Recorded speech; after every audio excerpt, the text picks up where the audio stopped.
Ermanno è del 1940, gira tutto il mondo fin da giovane, Brasile, Europa, finché si ferma a Varese. Qui a Varese un giorno va a vedere il Circo Orfei e nota un particolare del domatore. Sembrava che non era sicuro di quello che stava dicendo, diciamo. Ed è Perché pericoloso essere insicuri con gli animali, con i leoni, con gli animali, perché esatto. poi loro lo capiscono Certo, E allo- certo, vedono l'incertezza. e allora non eseguono Perché gli ordini.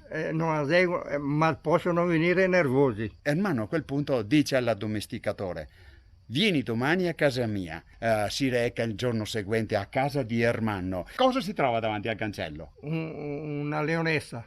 Ma cosa ci faceva? L'avevi rubata? Ti era stata No, regalata, comprata? mi era stata data a una famiglia che l'aveva pensando che potevano allevare questo animale e poi si sono accorti che era pericoloso. L'addestratore chiede ad Ermanno di mostrargli cosa è in grado di fare con quel felino e rimane stupito. Capisce che Ermanno ci sa fare con i leoni.